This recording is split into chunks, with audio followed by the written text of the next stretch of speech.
The storm had teeth. It gnawed at Jesse McRae's wounds as he stumbled through the Colorado mountains, each step leaving a crimson trail in the pristine snow. 3 bounty hunters lay dead behind him at Red Rock Canyon, their blood already frozen in the bitter February wind. His horse had collapsed a mile back, its great heart finally giving out after carrying him through the ambush.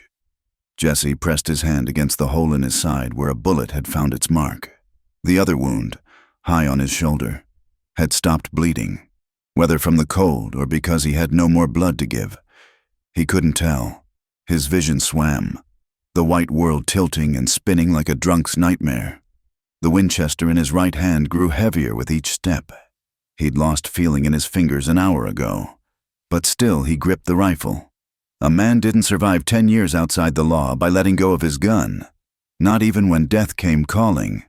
Through the howling wind, he thought he heard water. A stream, maybe. Water meant a trail. A trail meant shelter, or at least a place to die where the wolves wouldn't find him too quick. Clara Duval heard the storm speaking to her bees. Even through the thick walls of her cabin, she could feel their restless humming in the 3 hives she'd moved to the sheltered side of the woodshed. Storms always made them nervous, and this one had blown in fierce and sudden from the north. She set down her cup of chicory coffee and moved to the window. Peering through the frost-etched glass, the world had disappeared into a wall of white, but she knew every tree and stone for a mile in any direction. 3 years of solitude had taught her the land's secrets. That's why the dark shape by the creek caught her eye. It didn't belong. Clara pulled on her late husband's heavy coat and took the Sharps rifle from above the door. The coat still smelled faintly of tobacco and whiskey, scents that made her jaw tighten with memories best left buried. She loaded a cartridge with practiced ease and stepped into the storm. The wind tried to tear her back into the cabin, but Clara had weathered worse. She followed the creek bank, rifle ready, until the shape resolved into something that made her stomach drop. A man, face down in the snow, one arm stretched toward the water he'd never reached. Blood had pooled beneath him, dark against the white. Clara approached cautiously, rifle trained on his still form. Cowboys sometimes played dead when cornered, but this one's stillness had the weight of truth to it. She used her boot to turn him over, then wished she hadn't. 2 wounds, one in the shoulder, one in the ribs. His face was gray beneath a week's worth of beard, lips blue with cold. A Colt .45 sat loose in his holster, and a Winchester lay just beyond his outstretched fingers. Clara knew she should leave him.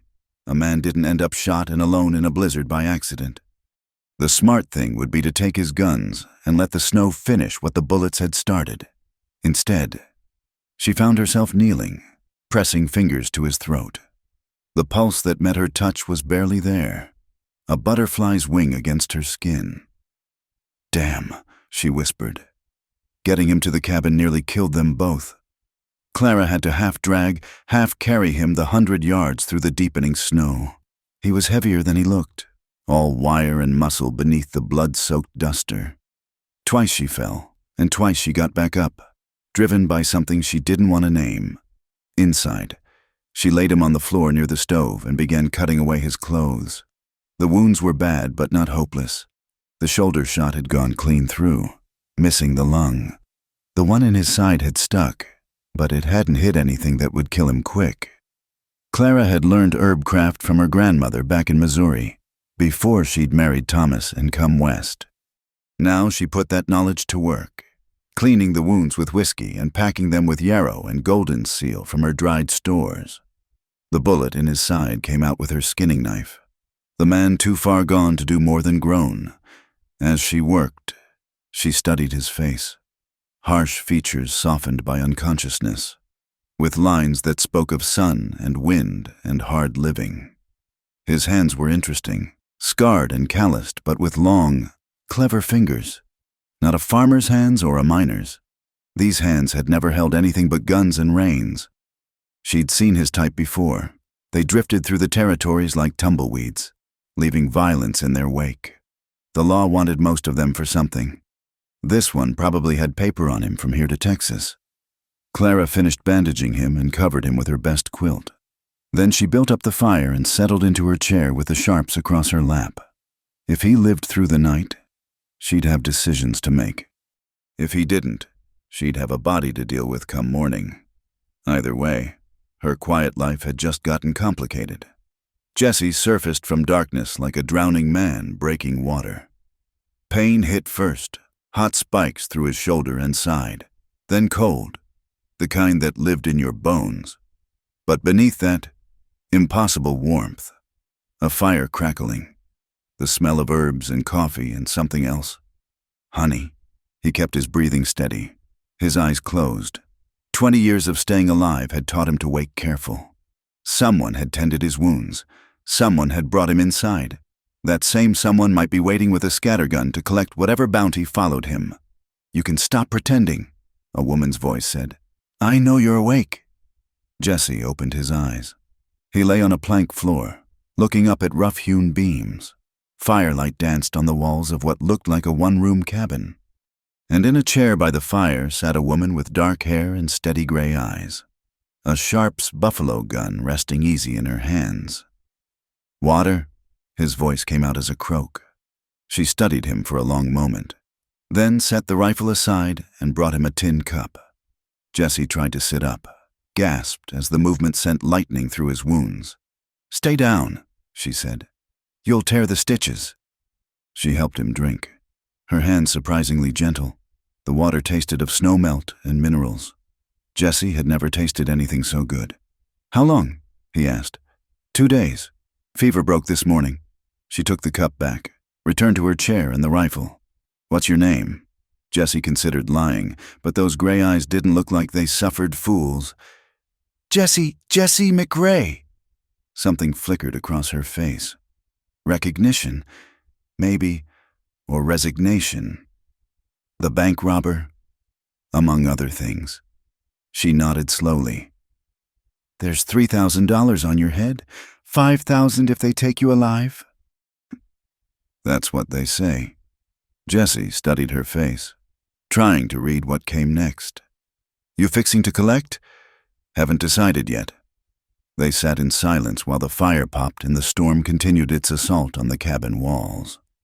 Jesse could feel the weight of her consideration, could see her working through the options, turn him in and live comfortable for years, keep him and risk everything, send him on his way, and wonder if he'd come back with friends.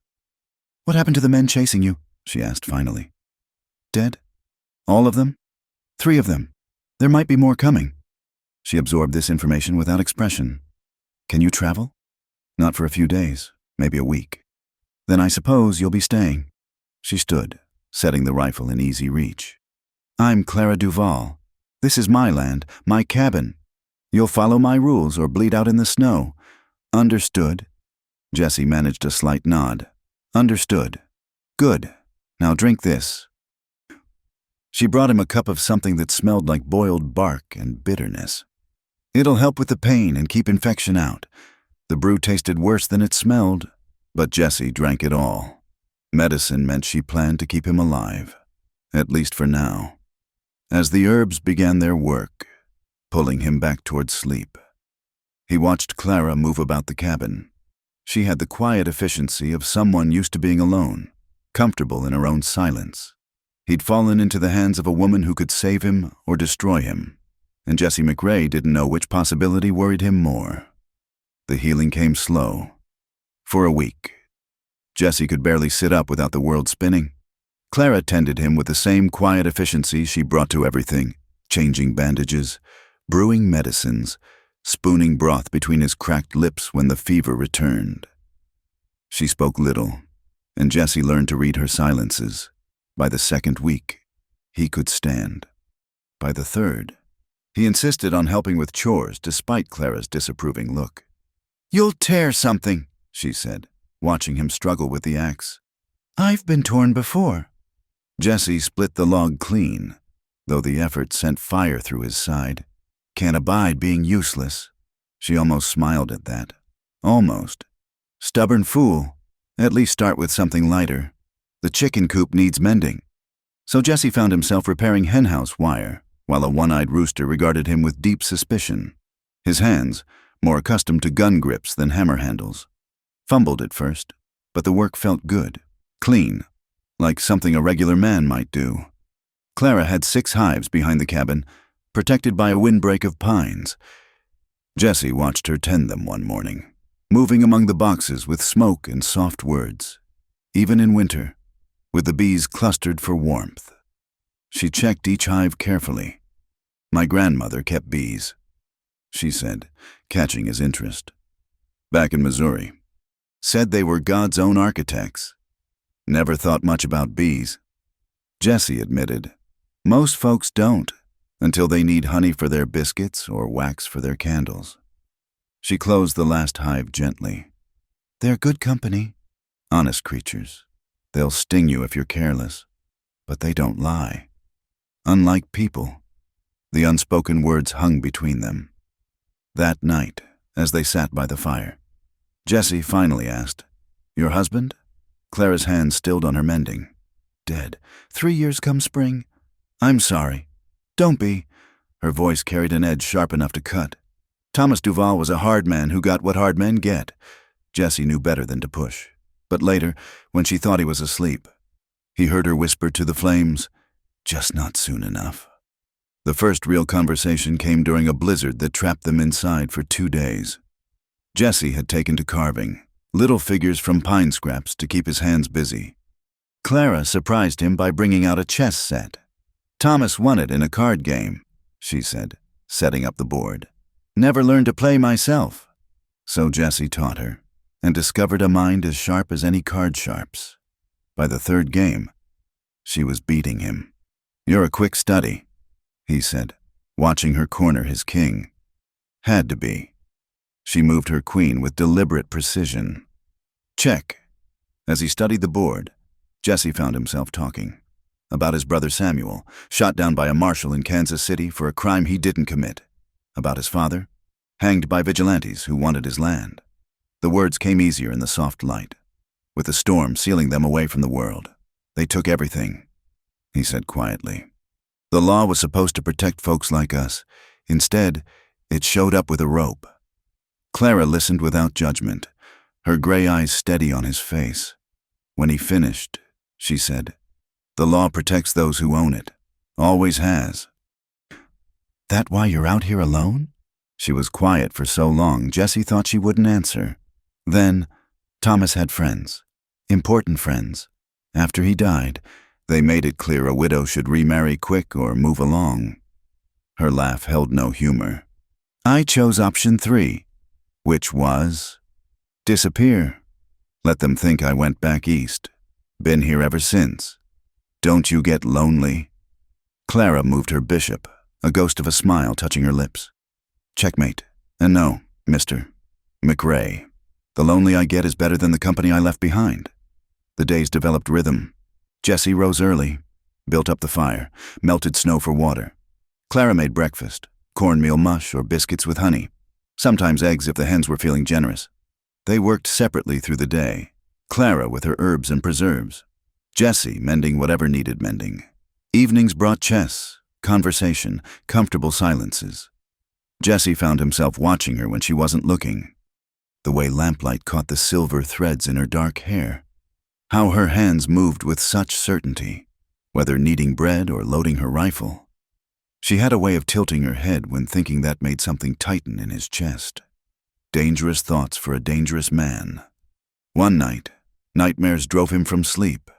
Not the usual dreams of gunfights and dying men, but memories of Samuel, his little brother's laugh, the way he'd trusted Jessie to keep him safe.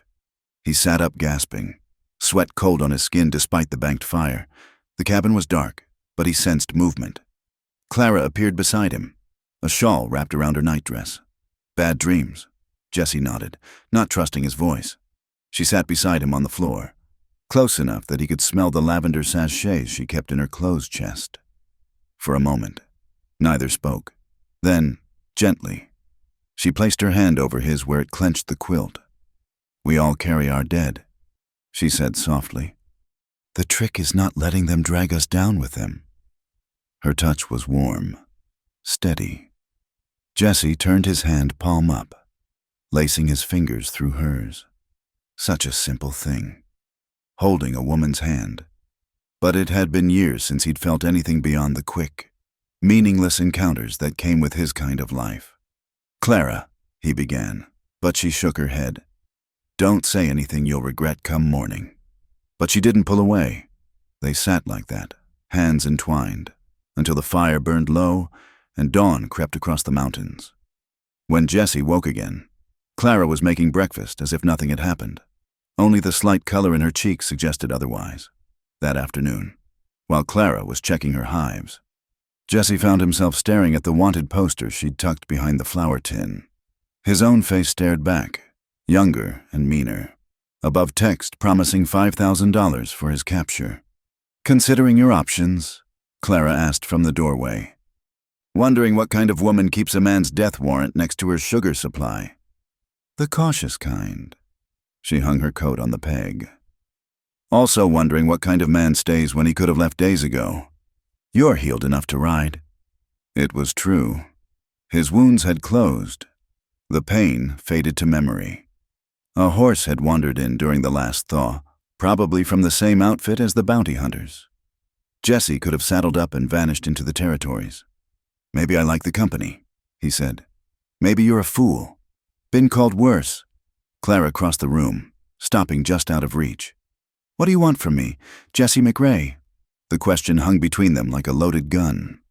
Jesse set down the poster, met her steady gaze. "I don't know," he admitted. "Been so long since I wanted anything besides staying alive. I'm not sure I remember how." Something shifted in her expression. Not softening exactly, but a recognition, maybe, of one damaged soul seeing another. "That's the first honest thing you've said since you got here," she said. "No, it's not." Jesse stepped closer, close enough to see the pulse at her throat. "I told you the coffee was good?" That surprised a laugh from her, short and genuine. "It's terrible coffee, and you know it." "Terrible," he agreed. "But I've had worse." They stood there, the space between them charged with possibility. Jesse had faced down dozens of men, had stared death in the eye more times than he could count. But looking at Clara Duval in her simple dress, flour dust in her hair, and steel in her spine, he felt a fear he hadn't known in years, the fear of wanting something he couldn't have, something he didn't deserve. Clara saw it in his face, saw it and understood, because the same fear lived in her own heart. She'd built these walls for a reason. Letting him in meant risking everything she'd fought to protect. But sometimes, walls became prisons. She reached up, touched his face where a scar crossed his jaw. "We're both fools, then." "Seems likely," Jesse agreed, covering her hand with his. Outside, snow began to fall again, sealing them away from a world that would never let them be.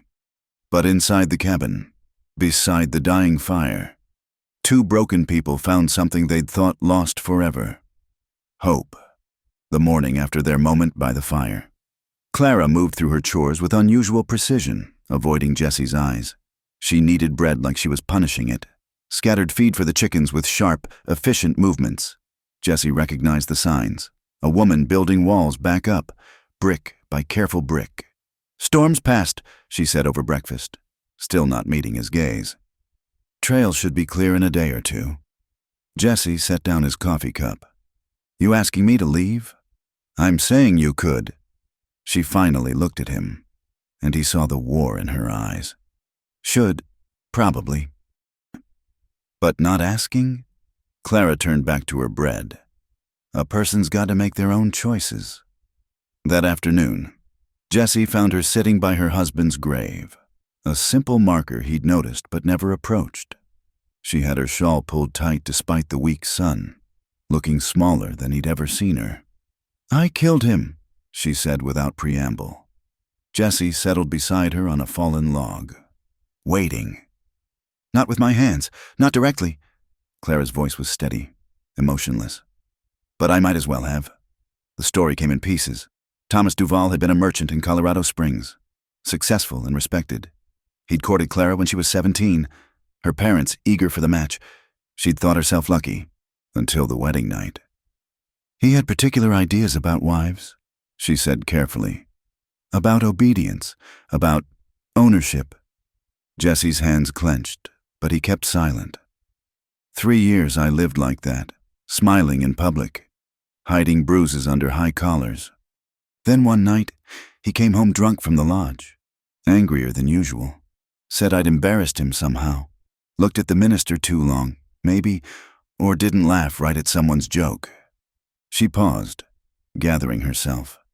He followed me out to the cliff behind our house, grabbed me, started. I fought back. First time I'd ever fought back. He was surprised, lost his footing near the edge. You pushed him? I let go. Clara's laugh was bitter. He was falling backward, reached out. I could have caught him. Instead, I stepped back, watched him go over. They sat in silence while the wind whispered through the pines. His friends suspected, she continued, but a grieving widow is hard to prosecute, especially one who played the part so well. Still, they made it clear I wasn't welcome anymore. So I disappeared. Came here. Been hiding ever since. You were defending yourself. Jessie said. Was I? Or did I see my chance and take it? She turned to him then, eyes bright with unshed tears. I've asked myself that question every night for 3 years. Still don't have an answer. Jessie understood. The line between self-defense and murder could be razor thin, and crossing it changed you forever. He'd crossed it so many times he'd lost count. I robbed my first bank when I was 19, he said. Man named Garrett ran the place. Same man who held the note on our farm, who'd refused my mother's pleas for more time after Pa died, took everything he had and burned his ledgers for good measure. Did it help? For about a day. Then I realized I'd have to keep running forever. He picked up a stick, broke it between his hands. Samuel tried to talk sense into me, said we could start over somewhere new, honest-like. I was too proud to listen, too angry. If I just... The words choked off. Clara's hand found his. Your brother's death wasn't your doing, she said softly. Neither was your husband's fall. They looked at each other. 2 people carrying weights that would never lift, but shared burdens. Jessie thought, might be easier to bear. That night, Clara made a feast. Venison stew, fresh bread, preserved peaches from her cellar. They ate by candlelight like civilized folks, talking about small things. Jessie told her about a town in California where he'd spent a winter, the way the ocean looked at sunset. Clara described her grandmother's garden, the herbs she'd grown and their uses. Neither mentioned the morning's conversation, but something had shifted between them. The careful distance Clara maintained had narrowed. When their hands brushed passing dishes, neither pulled away. After supper, Clara surprised him by bringing out a bottle of whiskey. Thomas kept a case hidden, seemed ashamed to waste it. They drank slowly, the liquor warming them as the fire burned low. Clara's cheeks flushed pink, and her laugh came easier. Jessie found himself mesmerized by the way candlelight played in her hair. "Dance with me," he said suddenly. "What?" "Dance. When's the last time you danced? There's no music." "Don't need any." He stood, offered his hand. "Come on, just once around the cabin." Clara hesitated, then let him pull her up. Jessie hummed an old waltz his mother used to sing, guiding Clara in the simple steps. She was stiff at first, uncertain. Then, gradually, she relaxed into his arms. They moved slowly in the small space, her head coming to rest against his shoulder. Jessie breathed in the scent of her, lavender and bread, and something uniquely Clara. His hand spread across her back, feeling the warmth through her dress. The humming stopped, but they kept swaying. Clara lifted her head, met his eyes. The question in them was clear as spring water. Jessie cupped her face gently, thumb tracing her cheekbone. "You sure?" Instead of answering, she rose on her toes and kissed him. It was hesitant at first, 2 people remembering how to trust touch, then deeper, urgent, years of loneliness demanding payment. Jessie's hands tangled in her hair, pins scattering. Clara gripped his shirt like she was drowning.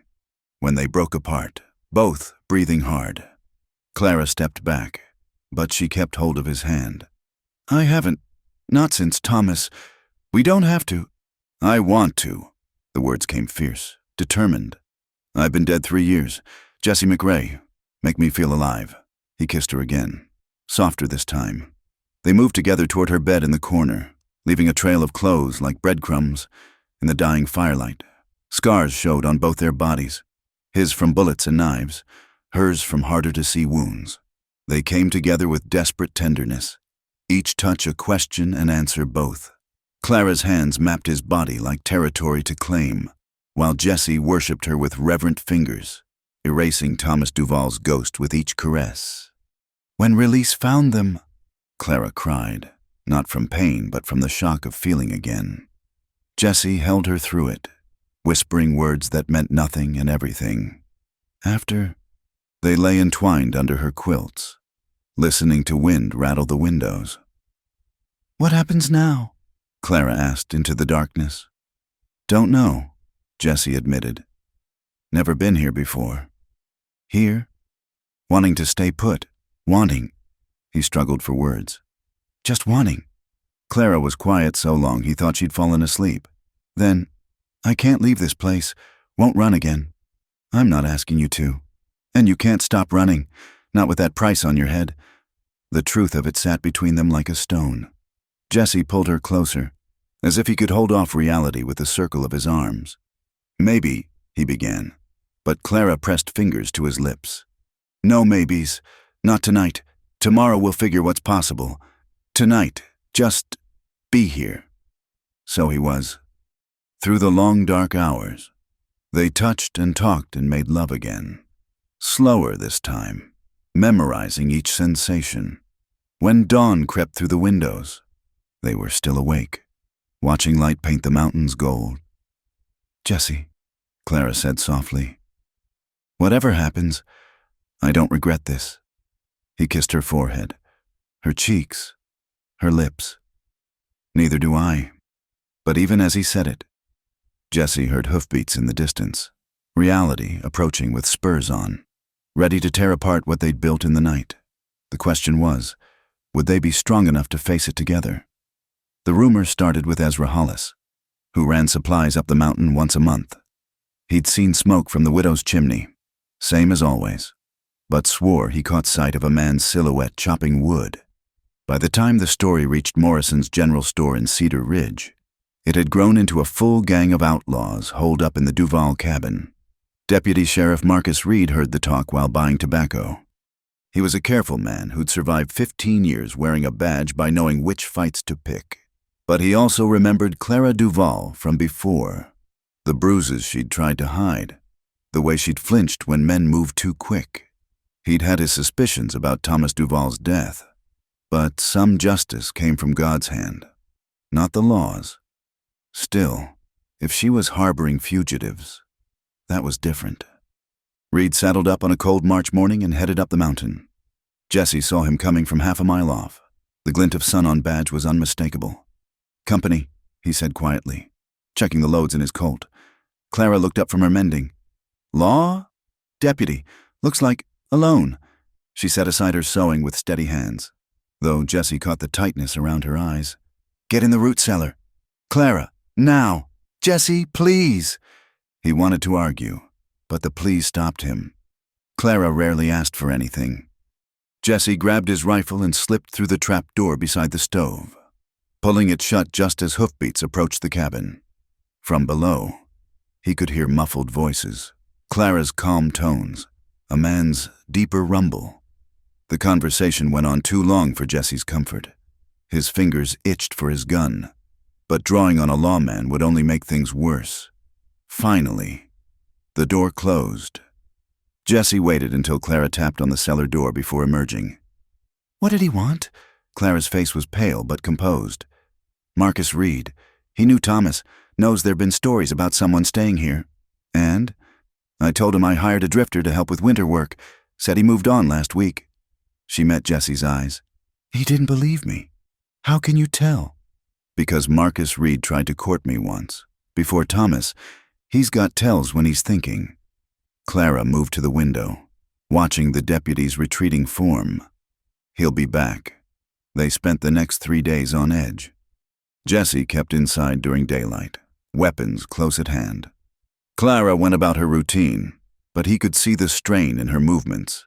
At night, they clung to each other like shipwrecked survivors, not speaking of what might come.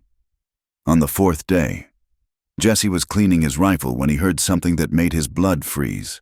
A child's voice, high and frightened, calling for help. Clara heard it too. She grabbed her shawl without thinking. "Someone's hurt. Wait." Jesse caught her arm. "Could be a trap. Could be a child in trouble?" She pulled free, but Jesse stepped between her and the door. "Let me go first. Check things out. And if it's real, if some little one needs help while you're sneaking around playing soldier," Clara's eyes flashed. "I won't have a child's death on my conscience." Before Jesse could stop her, she was out the door. Cursing, he followed, keeping to the tree line while she headed toward the voice. The boy couldn't have been more than 8, stumbling through the snow in clothes too thin for the weather. His lips were blue, tears frozen on his cheeks. "Please, ma'am," he gasped when he saw Clara. "I got lost. Pa's gonna be so mad." Clara wrapped him in her shawl without hesitation. "Hush now. You're safe. Let's get you warm." Jesse watched from cover as she led the boy inside. No one else appeared, but his instincts screamed danger. He circled the property twice before following them in. The child sat by the fire, Clara's quilt around his shoulders, sipping hot tea with shaking hands. He had dark hair and green eyes that seemed older than his years. "What's your name?" Clara asked gently. "Timothy, ma'am. Timothy Reed." Jesse's hand found his gun. Reed, the deputy's son. "My pa's the deputy down in Cedar Ridge," the boy continued. "He brought me hunting, but I wandered off and—" Fresh tears started. Clara soothed him while Jesse's mind raced. This was bad. Even if the boy had genuinely gotten lost, Reed would come looking, and when he did— "Your PA know which way you went?" Jesse asked, keeping his voice easy. Timothy looked at him with those 2 wise eyes. "You're the man staying here. Pa said there might be—" "Did he now?" "Said you might be dangerous, but you don't look dangerous." The boy studied Jesse openly. "You look sad." Clara's hand found Jesse's under the table, squeezing gently. "Mr. McRae's been helping me with chores. Nothing dangerous about hard work." "McRae?" Timothy's eyes widened. "Like Jesse McRae, the outlaw?" "Common name," Jesse said carefully. "Lots of McRae's in these parts." The boy nodded, but Jesse could see him thinking, fitting pieces together. Smart kid, too smart. They kept Timothy warm and fed while waiting for the inevitable. Sure enough, as the sun started its descent, Marcus Reed appeared at the door, face tight with worry and suspicion. "Timothy!" He gathered his son close, then looked over the boy's head at Clara. "Mrs. Duval. Appreciate you taking him in." "Of course." Clara's voice was steady. "Any decent person would—" Reed's eyes moved to Jesse, cataloging details, height, build, the way he held himself. "Don't believe we've met." "Jake McRae," Jesse said, not offering his hand. "Been helping Mrs. Duval with winter work." "McRae," Reed repeated the name slowly. "Interesting coincidence. Common name in these parts." Clara said, "More tea, deputy? You must be cold." "No, thank you." Reed hadn't taken his eyes off Jesse. "Though I'd like a word with Mr. McRae. Outside." Jesse felt Clara tense beside him. He touched her shoulder lightly, "It's all right," and followed Reed into the yard. Timothy stayed inside, but Jesse could see him watching through the window. Reed walked to his horse, then turned, hand resting casual-like on his pistol. "I know who you are." "That so? Question is, what am I going to do about it?" The deputy studied Jesse with tired eyes. "That woman in there saved my boy, but she's also harboring a fugitive worth $5,000. Man's got to make choices," Jesse said carefully. "Yes, he does." Reed was quiet for a moment. "You treat her right." The question surprised Jesse. Try to. Better than Thomas? That's a low bar to clear. Something that might have been a smile ghosted across Reed's face. True enough. They stood in the gathering dusk, two men measuring each other across a divide wider than law and lawlessness. I'm taking my boy home, Reed said finally. Going to tell folks the widow's hired hand was already gone when we got here. Mexican fellow. Heading south. But McRae? Yeah. This is a gift I can only give once. Next time I ride up here, that cabin better be empty of outlaws. Jesse nodded slowly. Understood. Good. Reed mounted up, pulled Timothy up behind him. The boy waved at Clara in the doorway. Then they were gone, swallowed by the forest and falling night inside. Clara was standing by the stove, arms wrapped around herself. He knew, she said. Yeah. He'll be back. Yeah. They stood apart, the weight of reality crushing the fragile thing they'd built. Jesse could see it in her eyes, the understanding that their time was up. When? She asked. Soon. Week, maybe 2. Reed's decent, but he's still law. Clara nodded, turned away. Jesse caught her shoulders, pulled her back against his chest. She was trembling. We knew this was coming, she whispered. Doesn't make it easier. No, it doesn't. That night, they made love with desperate intensity, trying to burn memory into skin and bone. Clara wept after, and Jesse held her while she mourned the ending that hadn't quite arrived. In the gray pre-dawn, he found her standing by the window in her nightdress, watching snow begin to fall. I could go now, he offered. Before it gets harder. She turned to him, and her eyes held steel again. You could, but I'm asking you not to. We've got a week. You said maybe 2. Clara, I want them every day, every hour. She crossed to him, framed his face with her hands. I've been alone 3 years. Jesse, I can be alone again. But first, I want whatever time we can steal. Jesse pulled her close, breathed her in, outside. The snow fell harder, covering their tracks, buying them a little more time in their borrowed paradise. But time was all they were borrowing, and the payment would come due soon enough. The week they'd hoped for became 3 days. Jesse woke to the sound of horses, multiple riders approaching through the pre-dawn darkness. He rolled out of bed, already reaching for his gun belt. How many? Clara whispered, alert despite the early hour. 4, maybe 5. Jesse pulled on his boots, mind calculating angles and odds. Reed wouldn't come alone for this. They dressed quickly, efficiently. Clara loaded the sharps while Jesse checked his Colt and Winchester. Their movements had the choreography of people who'd prepared for this moment, even while praying it wouldn't come. Deputy Reed, the voice carried across the snow. This is the law. Come out peaceful-like. Jesse peered through a crack in the shutters. Reed sat his horse in front, badge glinting in the torchlight. Behind him were 4 men, hard-faced deputies from neighboring towns. By the look of them, men who wouldn't care about Clara's past or Reed's debts. I'll go, Jesse said. Tell them you were forced. No. Clara's voice was iron. We face this together. Clara. Mrs. Duval, Reed called again. Please don't make this harder than it needs to be. She moved to the door, but Jesse caught her arm. Let me go first. They want me, not you. They want both of us now. I harbored a fugitive. Her gray eyes met his, steady as granite. But I'll not let them take you alone. Jesse saw the determination in her face and knew arguing was useless. He'd fallen in love with her strength. He couldn't ask her to abandon it now. Together then, he said. Clara nodded, squeezed his hand once, then opened the door. The deputies had spread out in a half circle, rifles ready. Reed remained mounted, his face grim in the flickering light. Mrs. Duval, he said. Where's McRae? Here. Jesse stepped out beside her, hands visible but near his guns. No need for all this. Reed, I'll come quiet. That's good to hear. Reed's eyes moved between them. Mrs. Duval, you're under arrest for aiding a fugitive. No.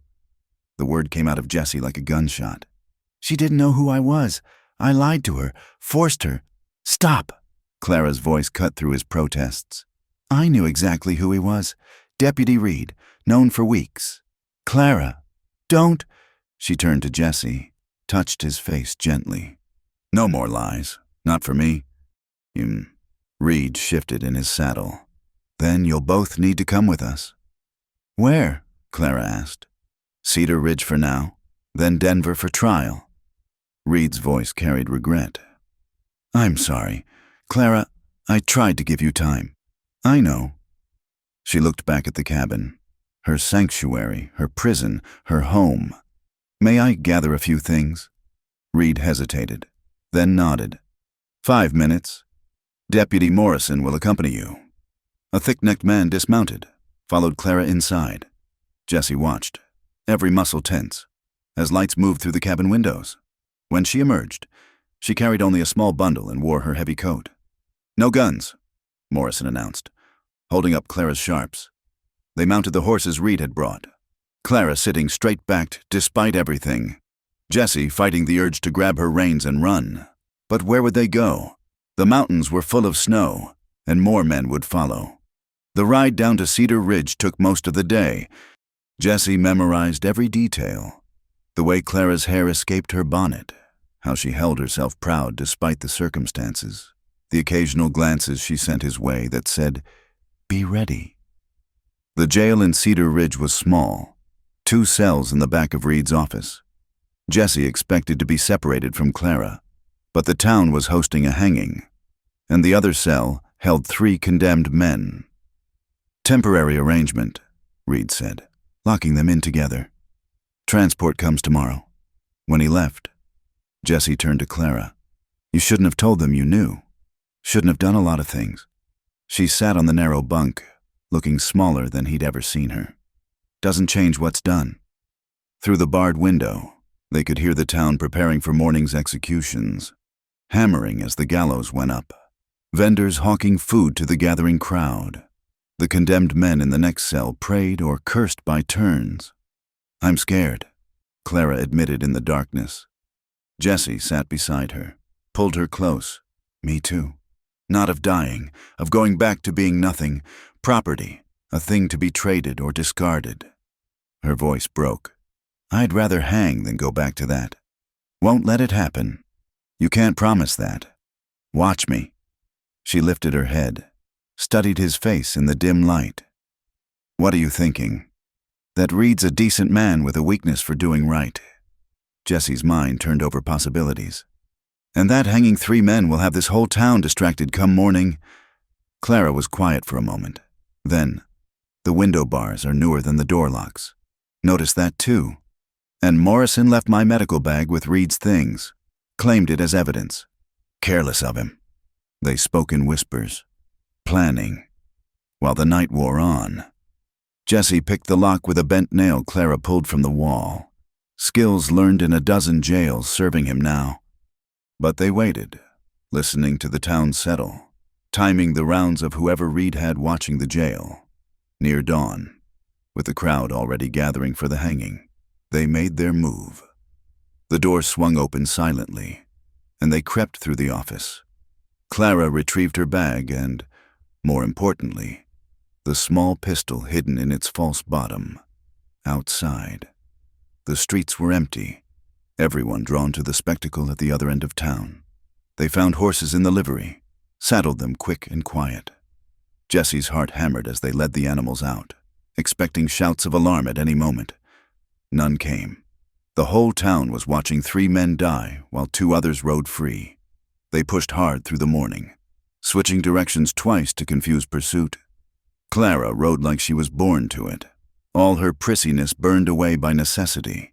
When they finally stopped to rest the horses, the sun was high and Cedar Ridge was miles behind. They'll come after us, Clara said, watching their back trail. Let them try. Jessie checked his weapons, Reed's borrowed guns feeling strange in his hands. We'll make for New Mexico. I know people there. And then, he looked at her, hair wild, dress torn. More beautiful than any woman had a right to be. Whatever you want. Mexico, maybe, California. Anywhere but here. Clara was quiet for a long moment. Then, I need to go back. What? To the cabin. Just once. She met his incredulous stare. There are things there. My grandmother's journal. Some money hidden away. And I need to say goodbye. To that life. To who I was. Her voice grew stronger. I can't run forward until I've properly left it behind. Jesse wanted to argue. Returning was a madness. Reed would expect it. Might even be waiting. But he understood the need for closure. For choosing your ending rather than having it chosen for you. All right, he said. But we go careful. And if there's any sign of trouble, we run. Clara smiled. Sad but real. I'm good at running now. They approached the cabin at dusk, coming in from the north through thick forest. Jesse went first, scouting for signs of ambush, but the place seemed deserted. Still, they waited until full dark before approaching. The cabin sat empty, door standing open. Inside, things had been searched but not destroyed. Clara moved through the space like a ghost, gathering items, the journal, a photograph, the hidden money from under a loose floorboard. 5 minutes, Jesse warned from the doorway. Almost done. She paused by the bed they'd shared, touched the quilt her grandmother had made, then, decisive, she pulled it off and bundled it with her other things. Outside. She stood for a moment looking at the home she'd made. I was happy here, for a little while. You'll be happy again, Jesse promised. Maybe, but different. She turned to him. I'm glad you found me. Jesse McRae. Glad for all of it? He kissed her then, standing in the dooryard of her abandoned home, under stars that didn't care about laws or consequences. When they broke apart. Clara's eyes were wet but determined. Now we run? She asked. Now we run. They mounted up and rode into the darkness, leaving the cabin to its solitude.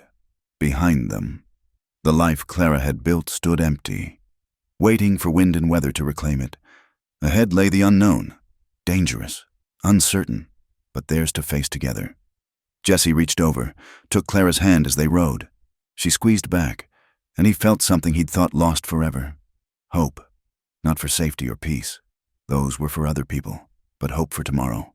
And another tomorrow after that, with this woman beside him. It was enough. More than enough. It was everything. The Arizona desert was nothing like Clara's mountains. Here, the earth baked red under a merciless sun, and water became more precious than gold. Jesse led them to a mining camp called Copper Creek, where men were too busy chasing fortune to ask questions about newcomers.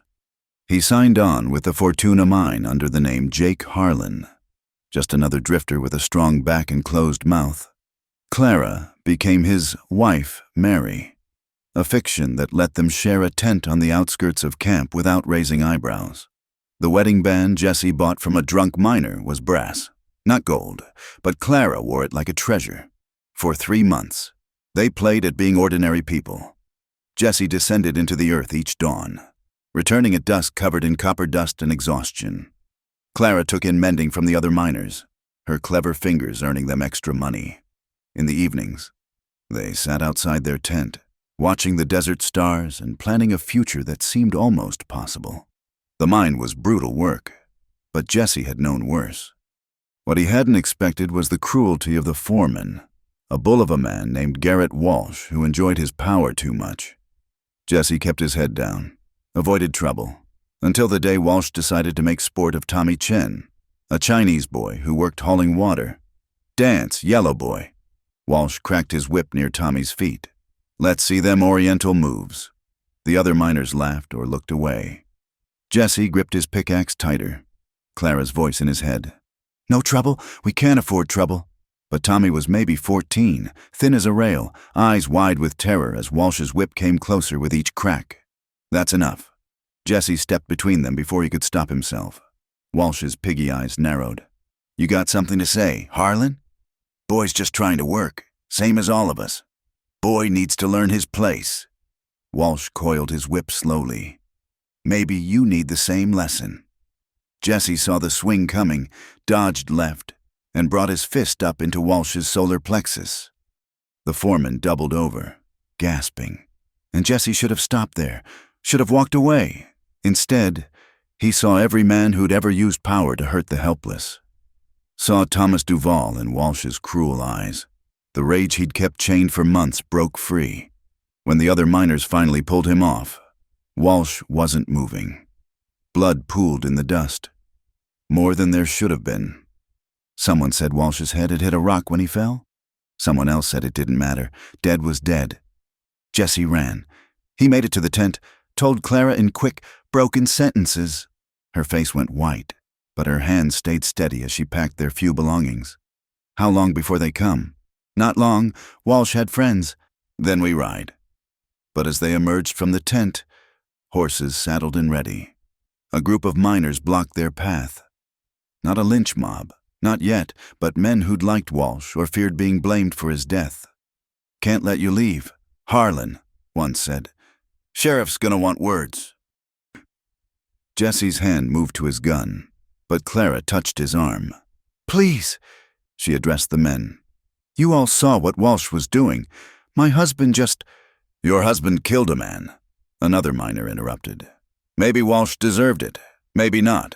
Either way, there's law to consider." Law? Jesse almost laughed, as if law had ever been anything but a tool for men like Walsh. The crowd was growing. More miners drawn by the commotion, some carrying rifles. Jesse calculated odds, distances. Knowing the math came out bad, even if he cleared leather, even if his aim was true. Clara stood exposed. "I'll come peaceful," he said, hating the words. "Just let my wife go." "Jesse, no, please, Mary." He used her false name deliberately. "Go to your cousin in Tucson. I'll find you when this is settled." Clara's eyes blazed, but she understood. If they didn't know who she really was, she might have a chance. The miners relaxed slightly, seeing cooperation. They let Clara kiss Jesse goodbye, a brief touch of lips that tasted of dust and desperation, then led him away. The Copper Creek jail was a converted equipment shed, hot as hell and twice as miserable. Jesse sat in the dark, wondering if Clara had made it to safety, wondering if he'd ever know. News traveled fast in mining camps. By the second day, word had spread about the stranger who'd killed Walsh. By the third, someone had connected Jake Harlan's description to wanted posters. Well, Sheriff Briggs held up a creased paper showing Jesse's face. "Jesse McRae, $5,000, dead or alive. Looks like Christmas came early. Walsh was whipping a child." Jesse said, "Walsh was a bastard." Briggs agreed. "But killing bastards is still murder, unless you wear a badge." He leaned back in his chair, studying Jesse. "Transport comes in 2 days, then it's Denver and a rope for you." Jesse tested the bars that night, checked every board and nail. Solid construction. Miners knew how to build things to last. He was contemplating desperate measures when he heard commotion outside. Fire. Someone screamed the word, and suddenly the whole camp was in motion. Jesse smelled smoke, saw orange light dancing on the walls. The equipment shed next door had somehow caught flame, wind pushing it toward the jail. Briggs burst in, keys jangling. "Out! Everyone out!" He unlocked cells, too panicked to remember he was releasing a killer. Jesse didn't wait for second thoughts. He slipped into the chaos of miners forming bucket brigades, dodged between buildings, made for the edge of camp. Clara waited with 2 horses behind the assay office. "You started the fire?" Jesse asked as they rode hard into the desert night. "Amazing what lamp oil and dry wood can do." Her voice was steady, but he saw her hands shake on the reins. "First time I've committed arson. Hopefully the last. Depends on who tries to cage you next." They rode through the night and into the next day, pushing the horses to their limits. When they finally stopped at a hidden spring, Jesse remembered. Both animals were lathered and blown. "This can't keep happening," Clara said as they watered the horses. "The running, the violence. There has to be another way."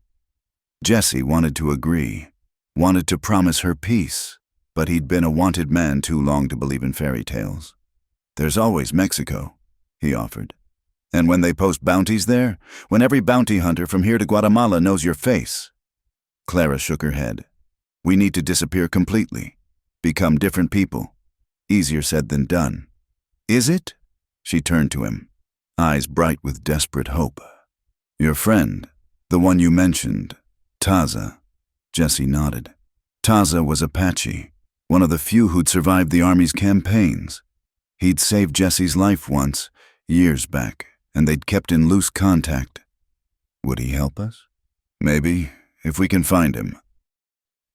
Jesse considered. Last I heard, he was living near the Chiricahua Mountains. But Clara... No. She gripped his hands. No buts. No maybes. I won't watch you die for defending a child. I won't lose you to their justice. The word justice tasted bitter as alkali water. But looking at Clara, brave, fierce Clara who'd set a building on fire to save him, Jesse felt something shift. All right, he said. We find Taza. See what kind of magic he can work. Clara kissed him hard, there by the spring with their exhausted horses and uncertain future. When they parted, she was almost smiling. I love you, she said simply. Thought you should know, in case I don't get another chance to say it. Clara. I know you can't say it back. Know you've got too much blood on your hands to believe in love. But I wanted you to hear it, just once. Jesse pulled her close, breathed in the scent of smoke and desert that clung to her hair. You're wrong, he whispered. I can say it. Been saying it in my head since that first night you didn't shoot me. Then say it now. I love you, Clara Duval. Love you more than I've got words for. She laughed, short and broken. We're fools, the worst kind. But fools or not, they mounted up and rode toward the Chiricahua Mountains, toward Taza and the slim hope of transformation. Behind them, smoke still rose from Copper Creek. Ahead, the desert stretched endless and unforgiving. Somewhere between the two, Jesse McRae began to believe he might become someone else, someone who could give Clara the life she deserved, someone who could stop running. The saloon in Tombstone reeked of whiskey, sweat, and broken dreams. Jesse sat in the corner, nursing a beer he didn't want, watching the crowd through hooded eyes. 3 weeks since they'd lost Taza's trail. 3 weeks of doubling back, false leads, and dwindling hope. Clara worked at the hotel now, changing linens and scrubbing floors under the name Sarah Colton. They'd agreed it was safer to live apart, to be strangers who passed on the street. But Jesse saw the toll it took on her, the light dimming in her eyes each day they pretended not to know each other. You Jesse McRae? The voice cut through his thoughts. A kid, maybe 17, stood beside his table with the cocky stance of someone who'd never been shot at. Got the wrong man, boy. Don't think so. The kid's hand hovered near his gun. Heard you was in town.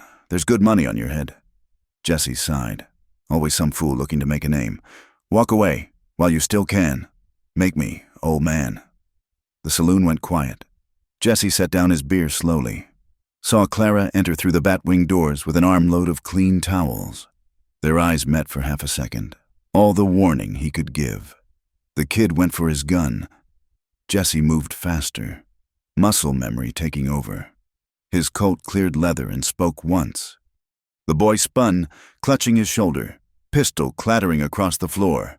Shoulda walked, Jesse said. But the damage was done. Someone yelled his name. His real name. Men scrambled for cover or guns. Jesse overturned the table, dove behind it as bullets splintered wood above his head. Clara dropped the towels, pulled the small pistol from her apron. She fired twice, giving Jesse cover to move. Together they backed toward the rear exit, Jesse counting shots, calculating odds. Then his luck ran out. The bullet caught him high in the back, spun him into the wall. Another grazed his ribs. Jesse heard Clara scream his name. Not Sarah, not Mary, but Clara, blowing their cover to hell. He kept firing, kept moving, blood soaking through his shirt. They made it to the alley, to the horses Clara had insisted on keeping saddled. Somehow, Jesse hauled himself up. Clara steadying him as they fled into the desert night, 5 miles out. He couldn't ride anymore. Clara found a shallow cave, half carried him inside, by moonlight. She examined the wounds, her face going pale. "The one in your back," she stopped, composed herself. "It needs to come out. Do it." She worked by feel and instinct, using the last of their whiskey to clean her knife. Jesse bit down on his belt, tried not to scream as she dug for the bullet. Darkness ate at the edges of his vision. "Got it." Clara's voice seemed to come from very far away. "Jesse, stay with me." But he was already falling, sinking into black water that pulled him down and down. He woke to daylight and fever dreams. Clara's face swam above him, haggard with exhaustion. She forced water between his lips, bitter medicine that tasted of bark and desperation. "How long?" 3 days. Her voice cracked. "I thought—" "Still here." He tried to sit up, gasped as pain lanced through him. "We need to move. They'll be searching. You can't ride. Can't stay either." They argued until Jesse tried to stand and promptly collapsed. Clara caught him, held him while he shook with weakness and rage at his own body. "This is it," he said quietly. "End of the line. You need to go." "Don't, Clara. I said don't." Her gray eyes flashed dangerous. "You don't get to send me away. Not now. I'm dying. No." She gripped his face, forced him to meet her gaze. "You're hurt. You're weak. But you're not dying, because I won't let you." Jesse wanted to argue, but the fight went out of him. He slumped against her, felt her arms come around him fierce and protective. "All right," he whispered. "All right." She kept him alive through will and herbcraft, moving them to a new hiding spot each night. On the 4th day, when Jesse could finally sit up without passing out, she went to town for supplies. He spent the hours she was gone cleaning his guns and trying not to think about her walking into a trap. When hoofbeats approached near sunset, he had the colt ready. But it was Clara, leading a pack mule loaded with goods. And she wasn't alone. The old Apache woman rode beside her, face weathered as ancient leather. Jesse recognized the eyes, same sharp intelligence as her son. "Taza's mother," Clara explained. "She found me in town, said Taza sent her." The woman, who gave her name as Juanita, examined Jesse with hands gentler than her fierce expression suggested. She spoke in a mixture of Apache, Spanish, and English, most of which Jesse couldn't follow. "She says you'll live," Clara translated. "But you're an idiot for getting shot. Could have told her that myself." Juanita produced a leather pouch, began mixing herbs Jesse didn't recognize. The poultice she made burned like fire, but eased the deep ache in his wounds. Over the next days, as Jesse slowly mended, Juanita told them about Taza. He was in Mexico, she said, working with others who'd fled the reservations. But there was a man in Bisbee, a document forger who owed Taza a debt. He could give them new papers, new lives. "Why help us?" Jesse asked through Clara. Juanita's answer was long, complex. Clara listened, then summarized. "Because Taza said you were the only white man who ever treated him as an equal. And because—" she paused, color rising in her cheeks. "What?" "Because she says I have the look of a woman who would burn the world for her man. She respects that." Jesse reached for Clara's hand, squeezed it gently. She's not wrong. The journey to Bisbee took a week, Juanita guiding them through paths Jesse never would have found. She left them at the outskirts with directions to the forger and a blessing Jesse didn't understand but felt in his bones. The man they sought worked above a printing shop, a nervous fellow named Eugene Markham, who went pale when they mentioned Taza. "I don't do that work anymore," he stammered. Jesse, still weak but steady enough, laid his colt on the man's desk. "Maybe you could make an exception." It took 3 days. Markham worked with shaking hands but surprising skill, creating documents that transformed Jesse McRae and Clara Duval into Jonathan and Margaret Harper, late of Ohio, heading west for Margaret's health. It won't fool anyone who looks close, Markham warned. Then we'll make sure no one looks close. Clara said they paid him with most of their remaining money and prepared to leave Bisbee, but word traveled fast in mining towns. That night, as they loaded their horses in the stable, Jesse heard familiar voices outside. Definitely McRae. Bartender in Tombstone swore to it. 5,000's a lot of money. Dead or alive? Notice says. Jesse met Clara's eyes in the dim light. She already had her pistol out, face calm as a Sunday lake. They'd come too far to be trapped now. He kissed her quick, whispered, "Whatever happens, together," she finished. "I know." The stable doors burst open. Jesse fired from behind a stall. Saw one man drop.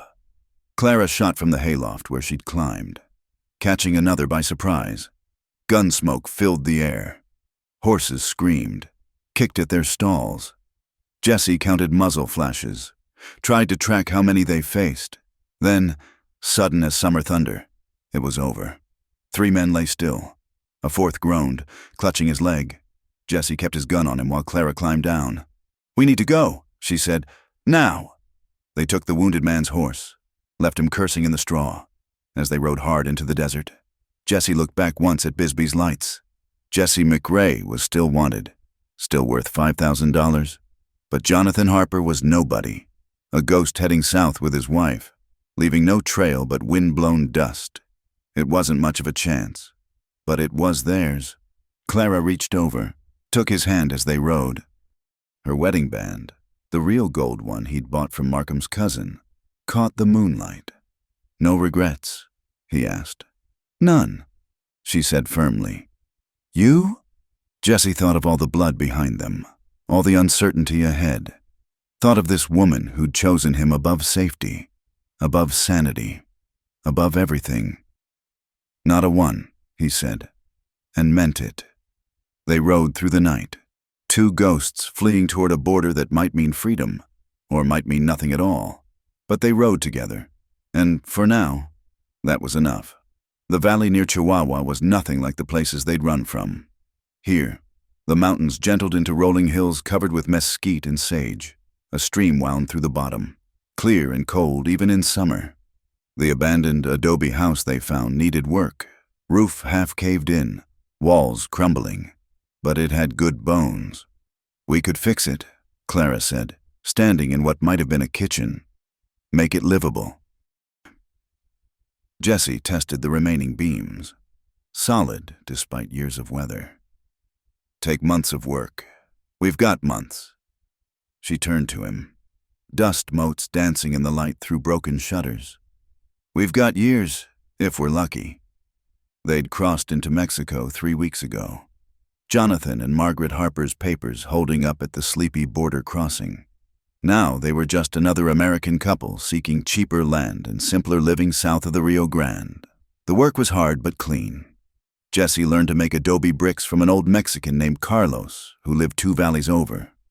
Clara traded her medical knowledge for chickens and seeds, slowly building the garden she'd always dreamed of. By autumn, they had a solid roof and sturdy walls. By winter, it felt like home. Clara adapted to their new life with the same quiet strength she'd shown on the trail. She learned Spanish from the local women, grew brown from the sun, smiled more often.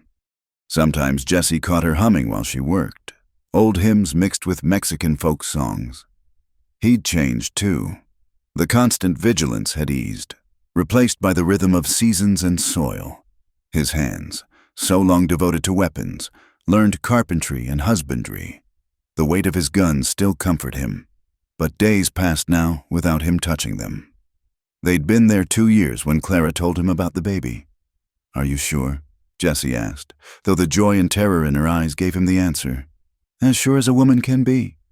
She took his weathered hands, placed them on her still flat belly. "Due in spring, I think." Jesse pulled her close, breathed in the scent of herbs and sunshine that always clung to her hair. A child, after all the death he'd sown. New life. "You're happy?" Clara asked against his chest. "Terrified," he admitted. "But yes, happy."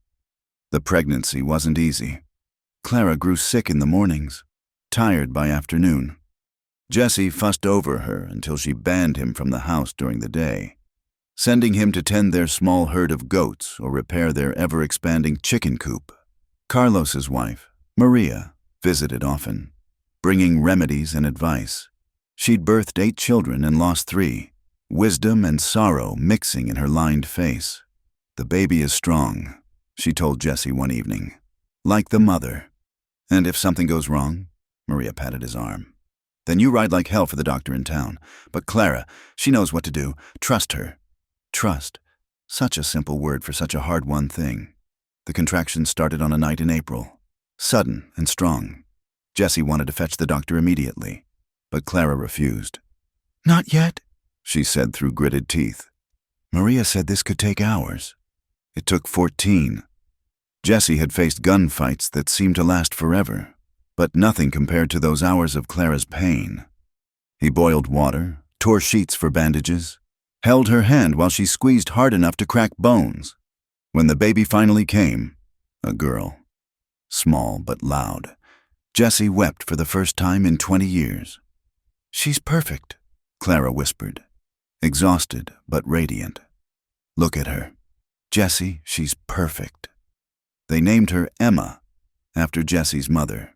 She had Clara's gray eyes and Jesse's stubborn chin, a combination that promised trouble. Jesse would sit for hours just watching her sleep, amazed by her tiny fingers, the way she gripped his thumb like she'd never let go. The wanted posters still existed somewhere, growing yellow with age, but here in their valley, Jesse McRae was just a memory. Jonathan Harper was real, husband, father, neighbor who helped with harvest and shared his water rights freely. 5 years passed, then 10. Emma grew tall and wild, racing horses with the local children, learning herbs from her mother and shooting from her father. Jesse taught her to be quick but careful, to read people like weather signs. "Why do I need to know this?" Emma asked one day after a lesson on watching for trouble. Jesse met Clara's eyes across the garden. They'd agreed to wait until Emma was older to explain why they lived so far from other Americans, why they never talked about family back home. "Because the world can be dangerous," Clara said carefully. "And we want you safe." It was Maria who brought the news that changed everything. She arrived one morning, face troubled, holding a letter from her cousin in Texas. "There's talk," she said in Spanish, knowing Jesse understood well enough now. "American lawmen asking about a couple who came south 15 years ago. They have new pictures, older faces drawn from memory." Jesse's hand found his gun before he realized he'd moved. Old habits died hard. "How close?" Clara asked. "Steady as always. El Paso, maybe closer." Maria looked between them. These neighbors she'd come to love. "You need to leave." That night, they held a family council. Emma, now 15 and sharp as her mother's skinning knife, listened wide-eyed as her parents finally told her the truth about Jesse's past, Clara's first marriage, the blood and running that had brought them together. "So, we're not really Harpers?" Emma asked when they finished. "We're who we choose to be." Clara said firmly, "Names don't make a family." "But they're still hunting you, after all this time?" Jesse nodded. "Some men got long memories and longer grudges." Emma was quiet for a moment, processing. Then, "So we run again?" "No." The word surprised Jesse as much as anyone, but once said, he knew it was right. "No more running. This is our home." Clara touched his arm.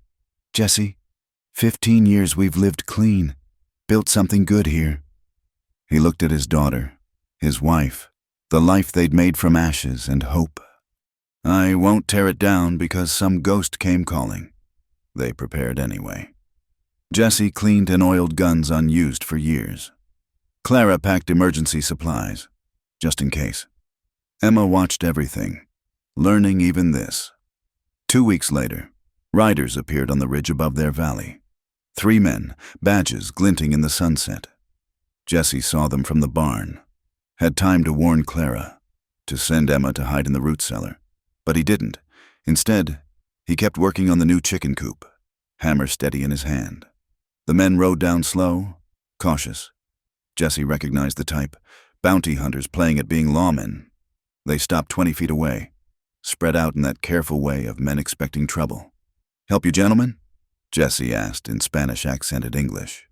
The lead rider, a thin man with dead eyes, pulled out a folded paper.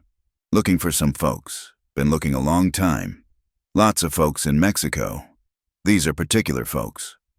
He unfolded the paper, not a photograph, but a drawing. Two faces aged by artist's imagination, but recognizable enough. Man and woman. Would be about your age now. Jesse studied the drawing like he'd never seen those faces before. "Don't know them." "Sure about that?" The bounty hunter leaned forward. $5,000 sure. "Mister, I've been farming this valley near 20 years. Ask anyone." The second rider spoke up. "You sound American. Mexico's home now." Jesse set down his hammer, kept his movements easy. "Wife's inside if you want to ask her. Don't speak much English, though." As if summoned, Clara emerged from the house. But this wasn't the Clara they'd drawn. This was Senora Harper, hair gray-streaked and pulled back severe, clothes local-made, face weathered by sun and years. She carried a water jug, looked at the strangers with polite confusion. "¿Qué quieren estos hombres?" she asked Jesse. "Looking for some old-time outlaws?" he replied in Spanish. "Told them we don't know nothing." Clara shrugged, uninterested, and went back inside. Jesse saw the doubt creep into the bounty hunters' faces. The woman in the drawing had been pretty, refined. This farmer's wife with her work-rough hands and Indian shawl wasn't her. "Your daughter?" the leader asked, noticing Emma's saddle by the barn. "Son." Jesse lied easily. "Out with the goats." They asked more questions. But Jesse had 20 years of Jonathan Harper to draw on. 20 years of honest living that rang true in every word. Finally, frustrated, they left, but not far. Jesse saw their camp smoke that night, knew they'd be watching, waiting for him to make a mistake, reveal himself. "We could still run," Clara offered as they lay in bed. "No, this is our stand."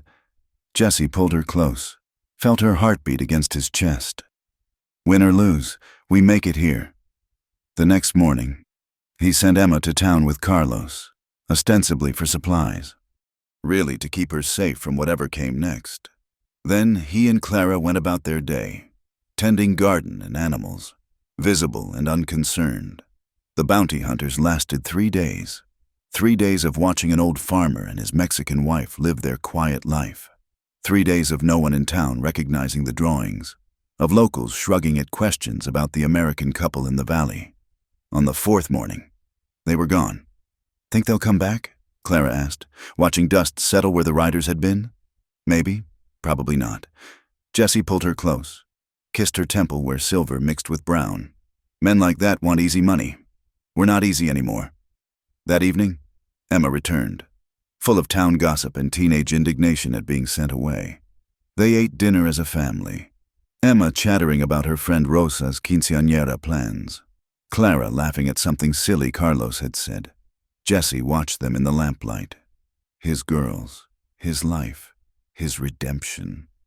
Outside, coyotes called across the valley. Inside, Emma helped Clara with dishes while Jesse cleaned his father's pocket watch, the one thing he'd kept from his old life. Later, alone on the porch, he found Clara beside him. She carried the old wanted poster, the one she'd kept all these years, without a word. She fed it to the flame of the oil lamp, watched Jesse McRae's face curl and blacken and disappear. "No more ghosts," she said. "No more ghosts," he agreed. They sat together in comfortable silence. Two people who'd traveled far to find home. In the house, Emma practiced guitar, picking out a Mexican love song with more enthusiasm than skill. The stars wheeled overhead. Same as they'd done that night Jesse stumbled bleeding into Clara's life. Different people now, different lives. But the love, that remained. Strong as mountain stone and twice as enduring. "Think we'll get that happy ending after all?" Clara asked.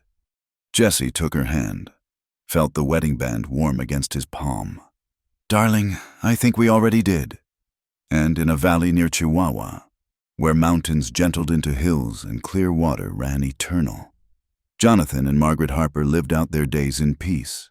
They raised their daughter strong and kind, helped their neighbors, and loved each other with the fierce devotion of two souls who'd walked through hell to find heaven. The wanted posters crumbled to dust. The hunters gave up.